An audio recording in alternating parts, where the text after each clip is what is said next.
हर कहानी के पीछे छुपा होता है एक ऐसा सच जो आपकी रूह तक को हिला दे। तो चलिए शुरू करते हैं। रेगिस्तान की रेत पर फैला हुआ सन्नाटा, चारों तरफ बस तेज हवाओं की आवाज और आसमान में चमकता हुआ आधा चांद। इस रेगिस्तान के बीचों बीच एक पुराना सुनसान महल खड़ा था। कहते हैं उस महल में एक रानी की आत्मा बसती है। हर रात आधी रात को उस महल की सबसे ऊंची मीनार पर एक सुनहरी चिराग जलता है और वहां से कोई धीमी सी रूहानी आवाज आती है। एक ऐसी आवाज जो दिल को खींच लेती है। एक अरबी व्यापारी यूसुफ अपने काफिले के साथ उस रेगिस्तान से गुजर रहा था। रात को जब सब लोग सो गए, यूसुफ ने वो रहस्यमयी आवाज सुनी। वो आवाज जैसे उसके दिल को पुकार रही थी। वो महल की तरफ बढ़ा। महल के अंदर अंधेरा था, पर ऊपर से आती चिराग की रोशनी उसे राह दिखा रही थी। जब यूसुफ ऊपर पहुंचा तो उसने देखा एक बेहद खूबसूरत लड़की शाही पोशाक में, आंखों में गहरी उदासी लिए खड़ी थी। वो लड़की बोली, मैं इस महल की रानी हूं, लेकिन अब मेरी रूह यहां कैद है। रानी का राजरानी ने बताया कि सालों पहले उसने एक गलती की थी। उसने एक जिन्न के साथ वादा तोड़ दिया था। उसके बाद जिन्न ने उसकी जान ले ली और उसकी रूह को इस महल से बांध दिया। रानी बोली, हर 100 साल में एक बार कोई इंसान यहां आता है। अगर वो मेरे लिए अपना दिल सच्चाई से कुर्बान करे तो मैं इस कैद से आजाद हो सकती हूं। यूसुफ उसकी आंखों में देखता रहा। उसे लगा जैसे उसकी सारी जिंदगी की तलाश इसी पल पर आकर पूरी हो रही हो। आखिरी चुनाव रानी ने कहा, यूसुफ, क्या तुम अपनी मोहब्बत मुझे देकर मेरी रूह को आजाद करोगे? पर याद रखना, अगर तुमने हां कहा तो तुम्हें मेरी तरह हमेशा के लिए इस रेगिस्तान में भटकना होगा। यूसुफ का दिल धड़क रहा था। एक तरफ उसकी जिंदगी, दूसरी तरफ रानी की मोहब्बत और उसकी आजादी। कुछ पल की खामोशी के बाद यूसुफ मुस्कुराया और बोला, अगर इश्क में ही जिंदगी है तो मैं तुम्हारे साथ मरकर भी जी लूंगा। अंजाम जैसे ही उसने ये कहा, चिराग की रोशनी तेज हो गई। रानी की रूह एक चमकते नूर में बदलकर आसमान की तरफ चली गई। उसकी आंखों से खुशी के आंसू बह रहे थे। लेकिन यूसुफ उसके बाद कभी किसी को नजर नहीं आया। बस रेगिस्तान की हवाओं में आज भी उसकी आवाज सुनाई देती है। इश्क कुर्बानी है और मोहब्बत कभी मरती नहीं।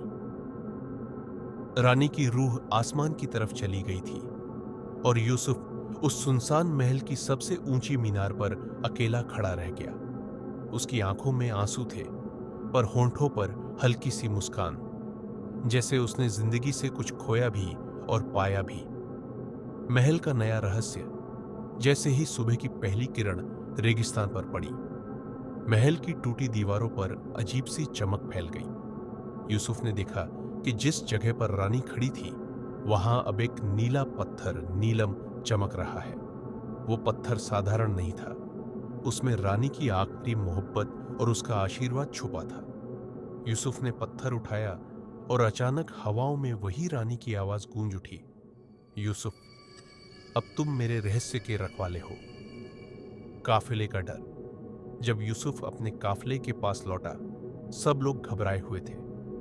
उन्होंने कहा कि उन्होंने रात को महल से अजीब रोशनी देखी और हवाओं में किसी औरत की चीखें सुनी। यूसुफ ने पत्थर छुपा लिया और चुप रहा, पर उसके दिल में अब एक और सवाल था, क्या रानी सचमुच आजाद हो गई थी या फिर उसकी रूह अब उस पत्थर में कैद थी? रानी की वापसी रात को जब सब सो गए, यूसुफ ने वो पत्थर हाथ में लिया। जैसे ही उसने उसे छुआ, रानी की परछाई उसके सामने प्रकट हो गई। इस बार रानी मुस्कुरा रही थी। उसने कहा, मैं आजाद हूं, पर मेरा दिल अब भी इस रेगिस्तान से बंधा है।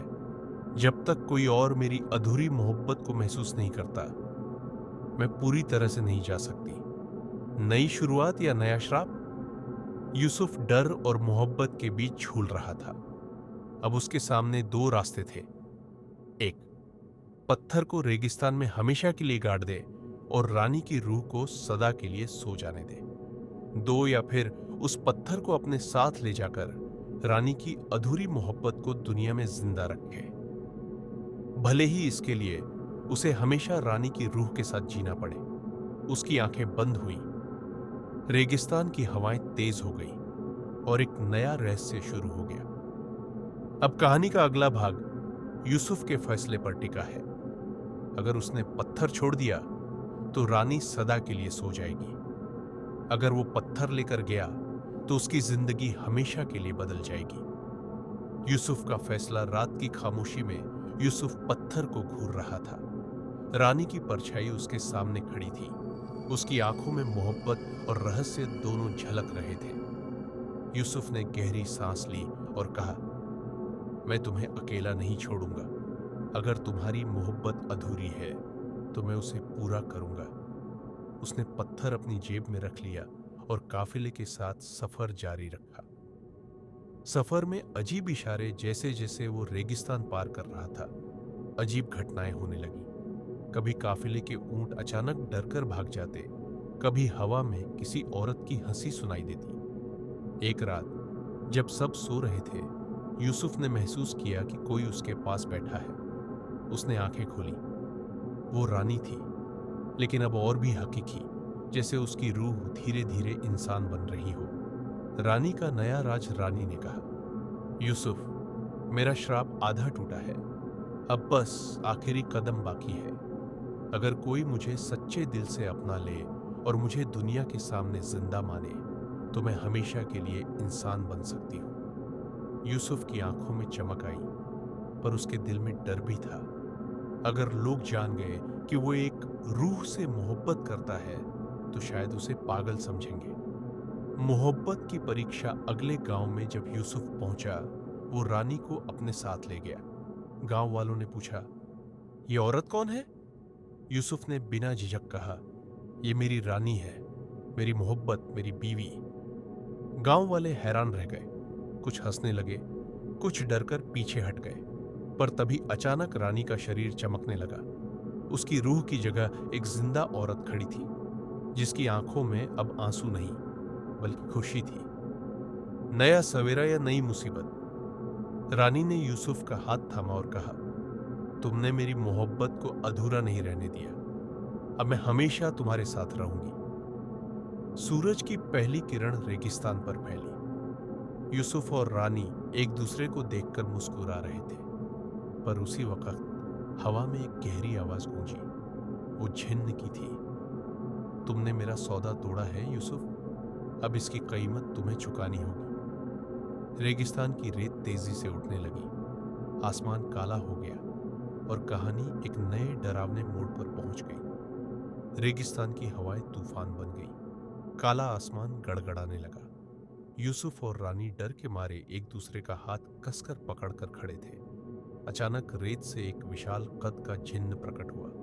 लाल आंखें, आग जैसे सांसें और आवाज जैसे पहाड़ टूट रहा हो। वो गरजा, यूसुफ, तूने मेरी बंदी को आजाद किया। अब इसकी सजा तुझे अपनी जान देकर चुकानी होगी। यूसुफ का हौसला। यूसुफ आगे बढ़ा और बोला, जिन्न, मोहब्बत किसी सौदे से नहीं बन सकती। अगर कुर्बानी चाहिए तो मेरी जान ले लो, पर मेरी रानी को फिर कैद मत करना। रानी की आंखों में आंसू आ गए। उसने चिल्लाकर कहा, नहीं यूसुफ, मैं तुम्हें खो नहीं सकती। अंतिम जंग। जिन्न ने अपना हाथ उठाया और आग का गोला यूसुफ की तरफ फेंका। यूसुफ ने तुरंत वो नीला नीलम पत्थर हवा में उठा दिया। अचानक पत्थर से तेज रोशनी निकली। वो रोशनी जिन्न पर गिरी और उसकी चीख पूरे रेगिस्तान में गूंज उठी। जिन्न चिल्लाया, नहीं, ये पत्थर मेरी हार है। ये मेरी ही शाप की शक्ति थी। अब मैं हमेशा के लिए मिट जाऊंगा। और फिर जिन्न रेत में समा गया, जैसे वो कभी था ही नहीं। रानी की मुक्ति। आसमान साफ हो गया। चांद की रोशनी और सूरज की पहली किरण दोनों साथ चमकने लगे। रानी यूसुफ के सीने से लगकर रो पड़ी। उसने कहा, तुम्हारी मोहब्बत ने मुझे जिन्न के श्राप से आजाद कर दिया। अब मैं सिर्फ एक रूह नहीं बल्कि तुम्हारी हमसफर बनकर जी सकती हूँ। यूसुफ ने उसकी आंखों से आंसू पोंछे और मुस्कुराते हुए कहा, इश्क अगर सच्चा हो तो कोई जिन्न, कोई शराब उसे हरा नहीं सकता। अंतिम दृश्य काफिला आगे बढ़ गया। रेगिस्तान की हवाएं अब खामोश थीं। वो महल जो सालों से वीरान था, धीरे धीरे रेत में दबने लगा, जैसे उसने अपनी आखिरी कहानी सुना दी हो। और लोग कहते हैं, आज भी जब कोई उस रेगिस्तान से गुजरता है तो हवाओं में दो नाम सुनाई देते हैं, यूसुफ और उसकी रानी। नमस्कार दोस्तों, आपका स्वागत है दिल से चैनल पर। यहां आपको मिलेंगी कहानियां जो आपके दिल को छू जाएंगी। हमारी कोशिश है कि हर वीडियो आपको कुछ नया एहसास दिलाए, क्योंकि यहां हर बात, हर कहानी हम कहते हैं दिल से। तो जुड़े रहिए हमारे साथ और इस परिवार का हिस्सा बनिए। सब्सक्राइब करना न भूलें, क्योंकि आपकी मुस्कान ही है हमारी सबसे बड़ी कामयाबी।